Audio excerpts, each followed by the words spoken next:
Welcome to CNI Jerusalem Calling, your source for unfiltered Mideast talk radio.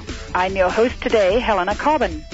I'm the Executive Director of the Council for the National Interest, CNI, and this show is a project of the CNI Foundation, which works for fair U.S. policies in the Middle East and fair discussion of those policies here in America. Find out more about CNI at our website, www.cnionline.org. That's all one word, cnionline.org. Or on our new blog, Fair Policy, Fair Discussion. Our guest today is Zoughbi Zoughbi, a veteran nonviolence activist, leader and trainer from the holy city of Bethlehem. And Zoughbi, I am just delighted that you're able to take time out and be with us today. How are you? Good, thank you. I am also excited about that and happy that we can be connected. Absolutely. I mean, it just sends shivers down my back when I think of you sitting there in Jerusalem on Christmas Eve. I was with you earlier this year, and you were so gracious as to show me around the city.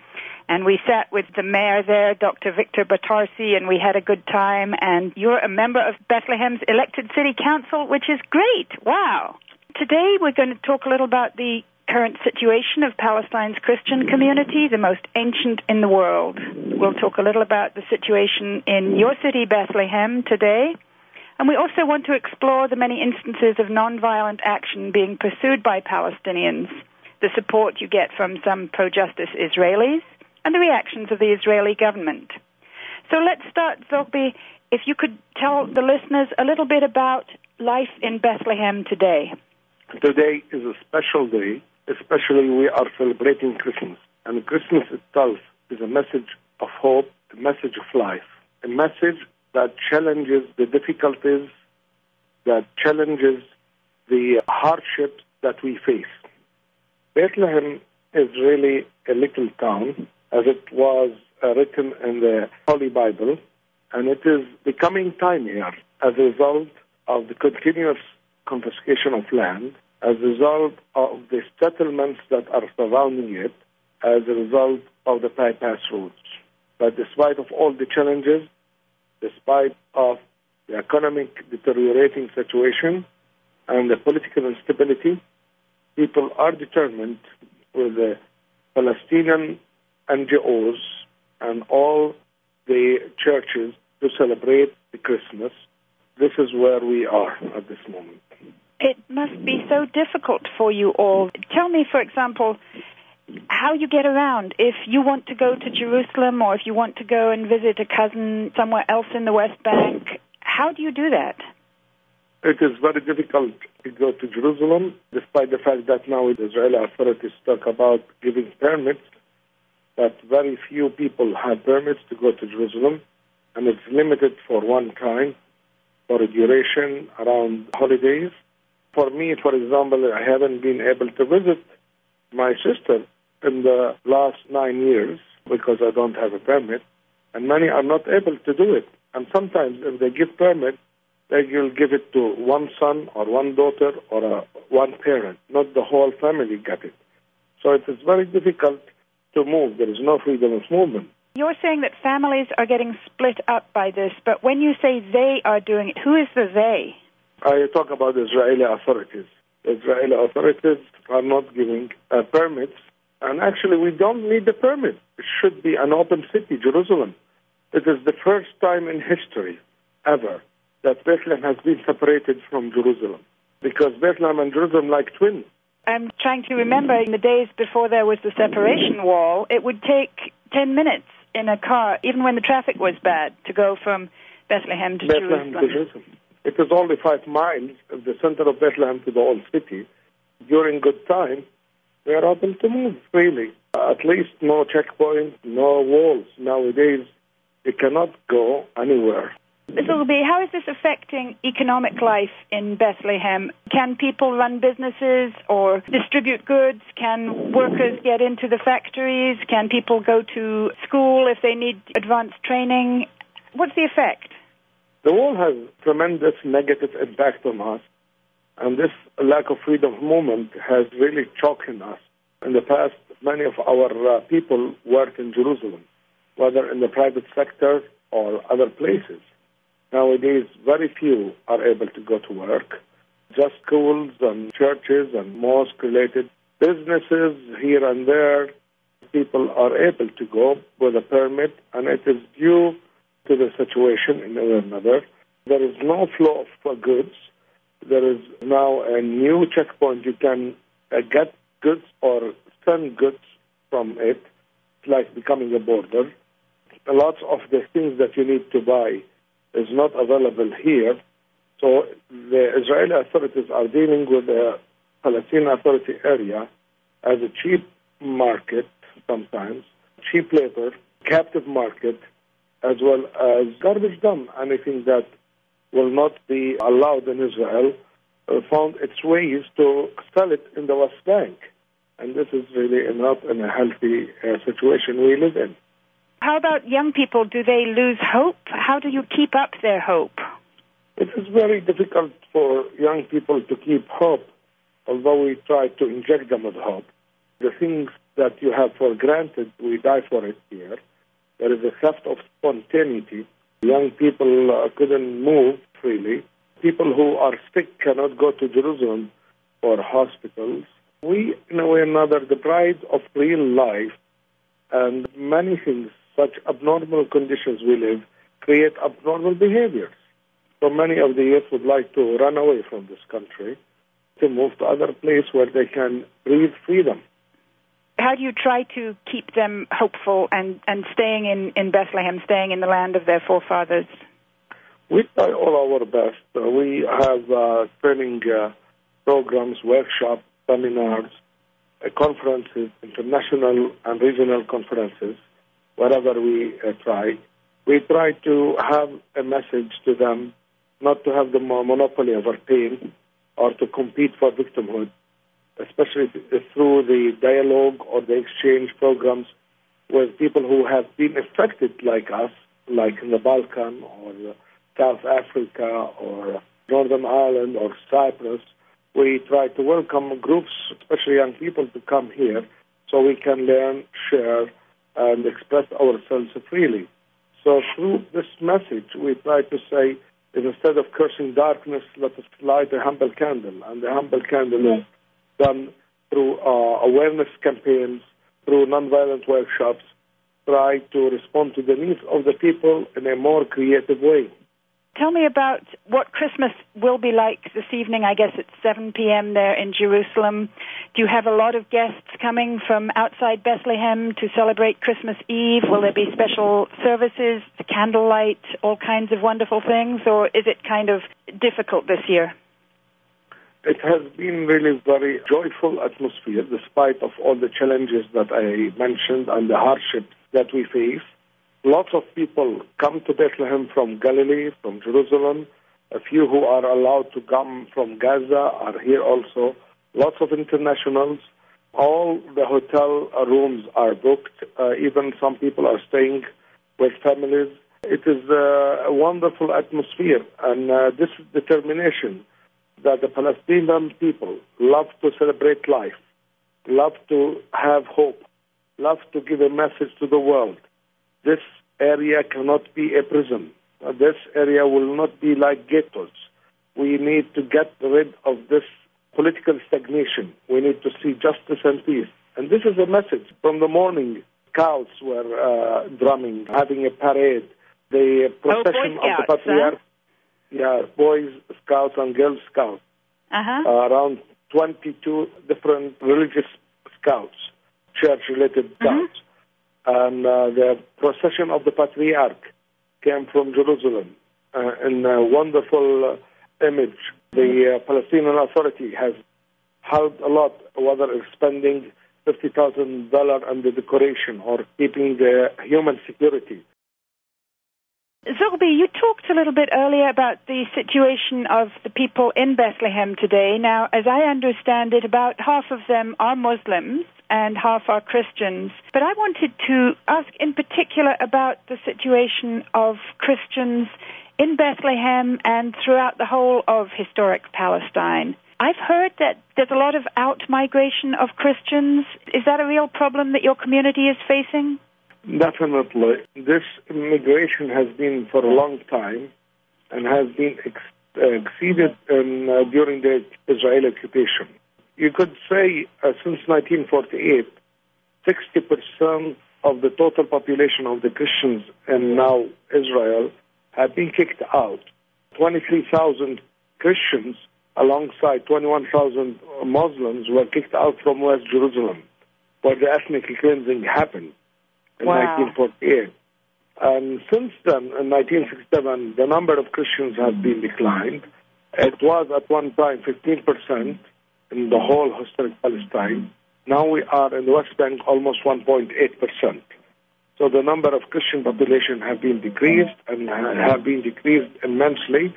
Migration hit both sides, Muslims and Christians, who are Palestinians. But of course the Christians have been less and less as a result of the political deteriorating situation. What kind of support do you get from Christians here in America? My impression is that some of the mainstream churches give quite a lot of support to Christians in Palestine, but some of the other churches here in the States give a lot of support to the settlers. Is that correct?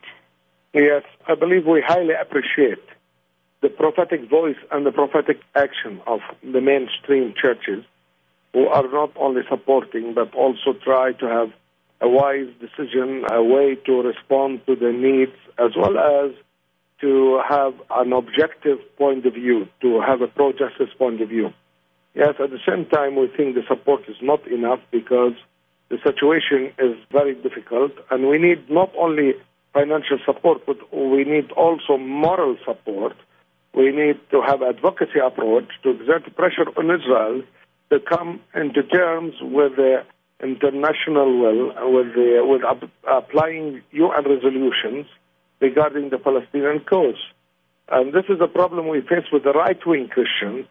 Sometimes some of them are more Zionist than the Likud party or even the far right, and who think that they are the spokesperson of God regarding the Palestinian-Israeli issue. And they support financially lots of aliyah, immigration of Jews to live in the settlements in the West Bank, and they are morally supporting Israel. And the justification, they want to speed up the second coming of the Messiah. Oh, the Armageddon, and that wouldn't actually be good for Jewish people at all. Most of them are going to end up burned to death, and the others will end up being, this is according to Revelations, the others would end up being converted to Christianity. So I don't understand why Jewish political forces in Jerusalem support that. It's Machiavellian approach. The end justify the means, and this is very problem for them at the end. I believe in peace and justice. I believe that all people are entitled to live in peace and human security. Our conflict is not with Jews. It is the conflict with the occupation, with Israeli expansionism. And as a person, especially through this today, this evening, Christmas Eve, we send a message of love, a message of coexistence, a message of life for Israelis, that we want to live together and not to be under occupation. They know better this situation where Palestinians as victims, because the Jews suffered from the Holocaust.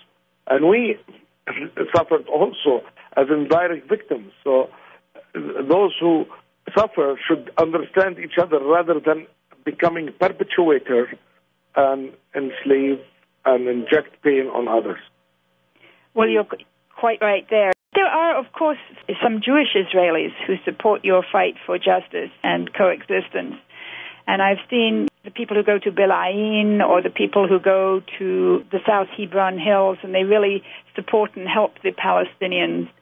Do you think that Palestinians and Israelis can actually have two states at this point, or do you think that the settlements have gone so deep into the occupied West Bank that it's impossible to think of a Palestinian state emerging there?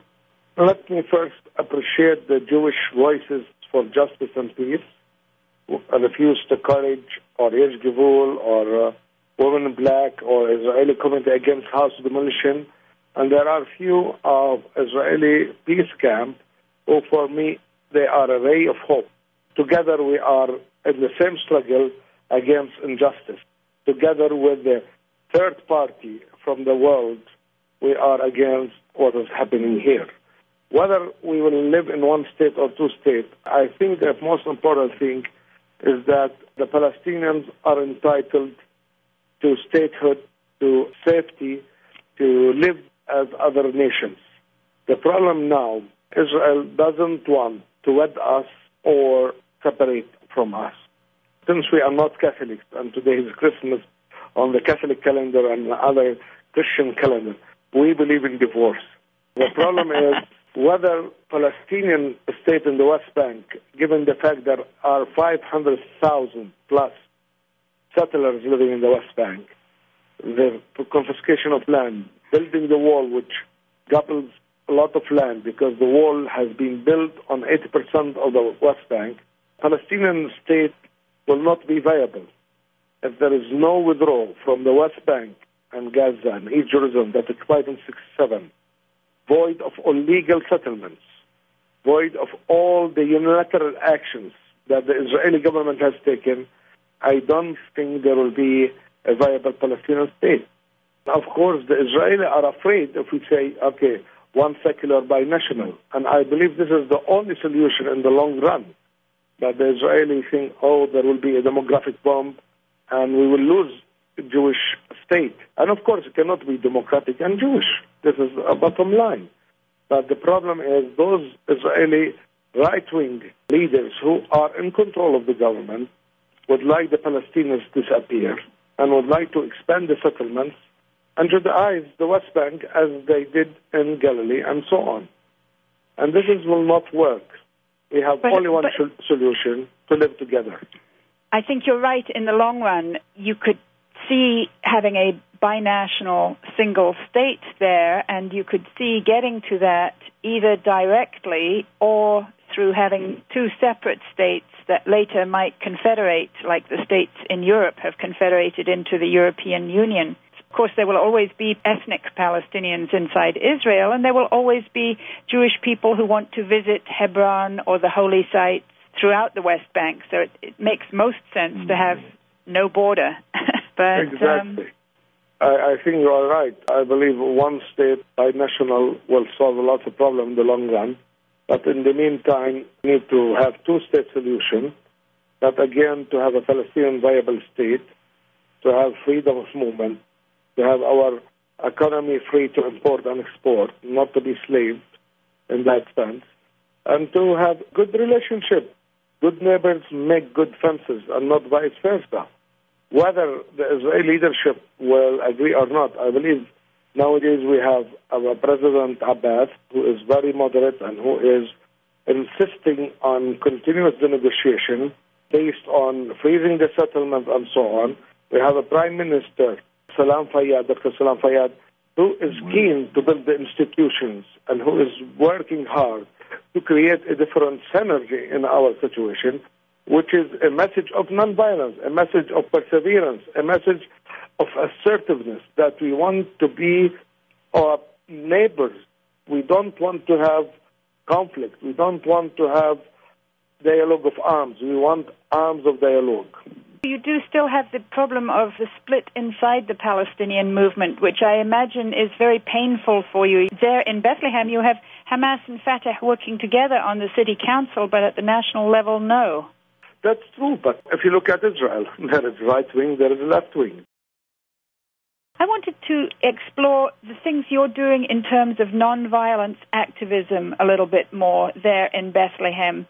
I mean, it seems so appropriate that with Bethlehem being the birthplace of Jesus of Nazareth, the Prince of Peace and the author of the Beatitudes, and so many messages of peace and nonviolent social change were associated with those early years of Christianity. So what are you doing in Bethlehem these days to really push forward a nonviolent activist agenda? We have the walk and talk of nonviolence. We organize or join any initiative to struggle against the injustices through nonviolent ways. We believe in the third way because in that sense it is empowering us, it's sending a message to the Israeli government, as well as it tells the whole world we would like to deprive the Israeli government from an enemy. So we have programs for the kids, youth, and women to teach and to train them in nonviolence. We disseminate literature about the third way and other issues related to civic education. We held conferences, whether regionally or internationally, about nonviolence, conflict resolution, active listening, advocacy. It is all be done under the interdisciplinary approach. We have regional conferences too. We do all our best to give a message to the world that we need them. We need them to assume their collective responsibility. Through the nonviolence, we are asking to shift from victimhood, from guilt, from pointing the finger to collective responsibility. And we need the third world to be involved and also the third party to be activated to empower the weak and to bring the strong to the senses, because we are interested in restorative justice. Zoughbi, it sounds so inspiring. I want to give space to our first caller here. That is Esther from Haywood, California. Esther, are you on the line? First of all, I want to say hello to Zoughbi Zoughbi, and I had the pleasure of visiting in his home. I don't believe he was present, though, in 1996 or 97 when I was there with the Christian Peacemaker teams. I wanted to say that we work very hard to try to get the message out about the nonviolent work of the Palestinians. We keep hearing people saying the Palestinians need a Gandhi or a Mandela or something like that. And I was wondering if our speaker has a response that we could give to help people get the picture. I believe we don't mind to have Gandhi, Martin Luther King, Mother Teresa, Bishop Kamara among our people. Some Palestinians who are pessimistic will say if we have them as the cabinet, Israel will not give us any inch of land back. I believe the Palestinians have good number of leaders and good number of activists. The issue to make nonviolent struggle productive and achievable, I believe we need three dimensions of the struggle. The Palestinians to continue their struggle nonviolently, to get rid of the occupation. The pro-justice and pro-peace camp in Israel to have a preventive approach of nonviolence, to help Israel to get out of being occupying force. And people like you and the third party to help to implement your resolutions. Knowing the situation of the Palestinian-Israeli conflict, I believe our conflict needs a kind of top-bottom issue and not only bottom-top movement, because we need to have an exertion and pressure on the Israeli government, especially now, because the most right-wing government ever in history of Israel since 1948. And we should be also students of history. The BDS, boycott, divestment, and sanctions, worked well in South Africa. I don't think the black people only alone could stop and dismantle the apartheid regime. The collective responsibility were there through the boycott, divestment, and sanction. And I believe the world now is responsible to help both sides to live in peace and justice through this, and to have investment in the Palestinian area. Otherwise, nonviolence will be just a beautiful term that will not create a change in the power imbalance in the Palestinian-Israeli issue. I think you're so right, Zoughbi, because we all have our own responsibilities. I remember earlier this year when I came to visit you a little bit later, I went to visit Amos Gewirtz, who lives near Tel Aviv. Maybe you know him. Yes, he is a special friend. He lives in Fahim. Yes, he's just a wonderful Israeli kibbutznik who is also a nonviolence activist. I think he was one of the founders of the Israeli Committee Against Home Demolitions. Yes, exactly. And he is also one of the founders of the Israeli Palestinians for Nonviolence. He said that the Israelis have a particular kind of responsibility, those who are nonviolence activists, as do those of us in the United States who are nonviolence activists. By the way, let's bring in another caller, Angela from Jerusalem. We're trying to get to each other through all this technology, and we're 5 kilometers away. Zoughbi, I just wanted to say Happy Christmas, much love from Jerusalem, and I'm sorry I can't come and see you. It's illegal for me to come to Bethlehem, and the joke is that there's more violence in Jerusalem these days from settlers than there is in Bethlehem.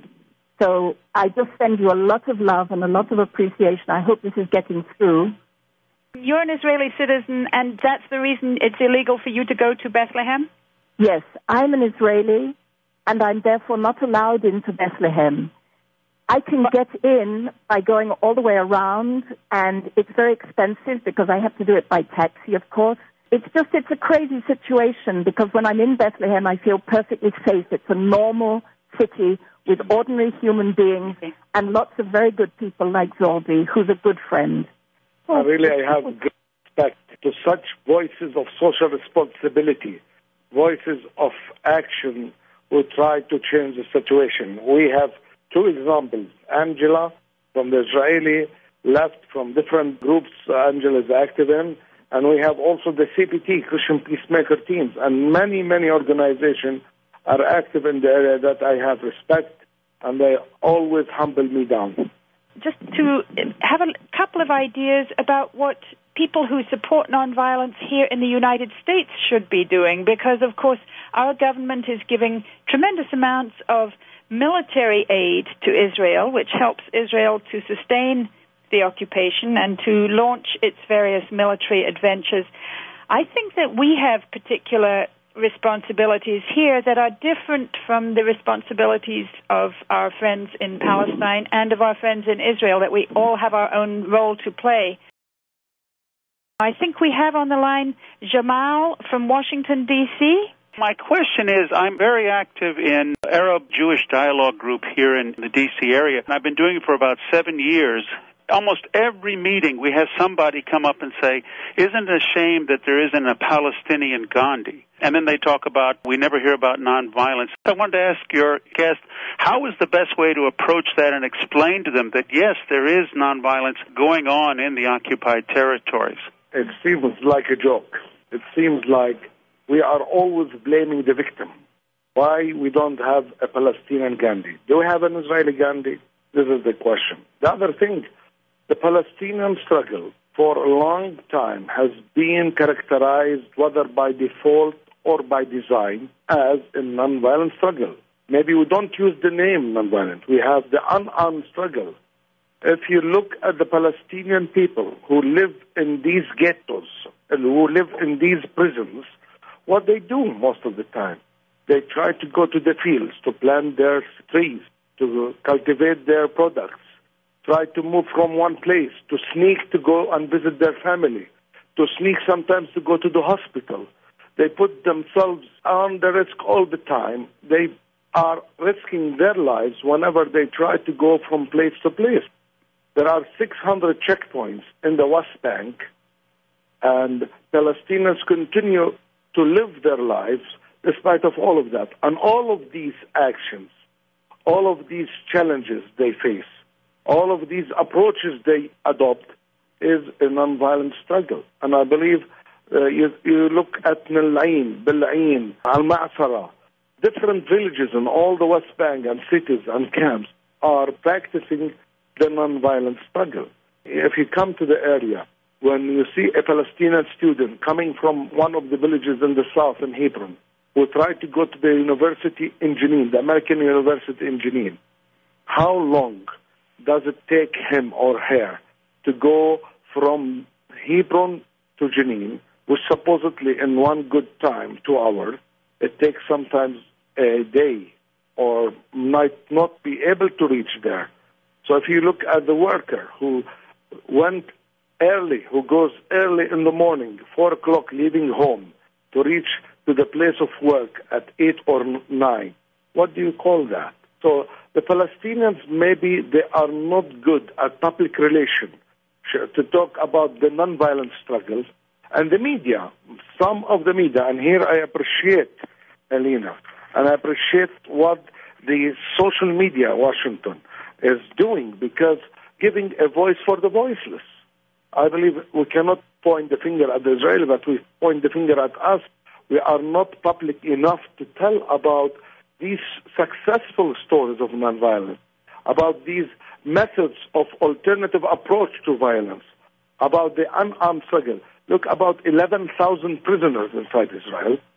Not all of them have adopted the struggle in a violent means. Many of them are not using violence, and they have been in prison under administrative detention for a long time, justified by security reasons.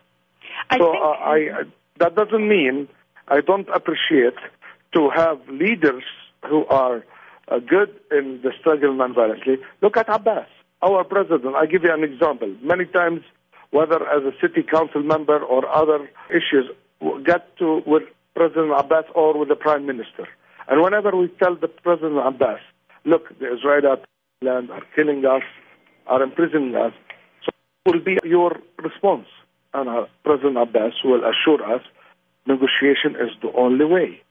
And he now, you see, he is determined to stop the negotiation until Israeli stop the settlements. He didn't say, okay, we'll have another approach. So what do you call this?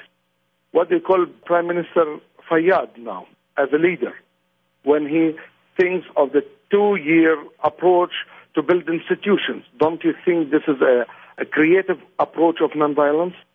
I think you're quite right, Zoughbi, that there is so much nonviolent action going ahead day by day by day. Just, for example, women and men working together to keep their families intact and to keep the children's spirits up and to keep food on the table and to keep warmth and joy and love in the home. And that stuff never makes the media, the big media. Yes. I know because I worked in the media myself for so long. And we have this saying, if it bleeds, it leads. In other words, if you want to get onto the front page of the major media, especially here in the West, maybe elsewhere in the world as well, you have to have violence. It's violence that gets you onto the front page. And so the everyday continuing acts of social solidarity and family love and grace and people helping each other out in communities through hard times.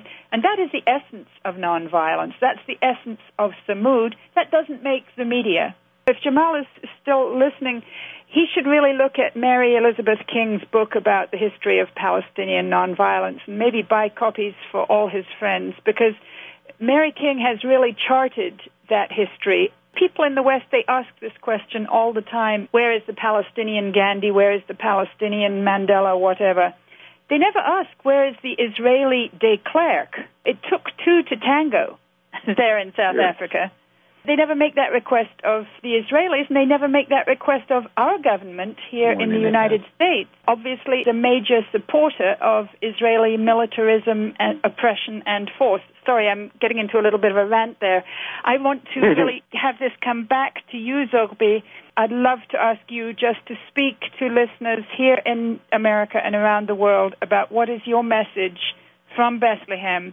I know it's not quite your Christmas because you're an Orthodox believer, but tell us your message for this Christmas period. I celebrate this Christmas too. It is a message of peace, it is a message of hope, and we will assure you that Christ our Lord, who is the example and the epitome of the Palestinian struggle, who was taken by Joseph and Virgin Mary to go to Egypt for a refuge, came back to live in Nazareth. This is an example that the Palestinians are determined to come back and live in a safe haven called home. And we are not students for revenge. We are calling for celebrating life, and we love to celebrate it with our neighbors. But we like also to have our own freedom. Thank you for being with us today. People have been listening to CNI Jerusalem Calling. I've been talking to Palestinian nonviolence activist Zoughbi Zoughbi. This show is a project of the CNI Foundation, which works for fair U.S. policies in the Middle East and fair discussion of those policies here in America. And fair discussion of those policies here in America. And fair discussion of those policies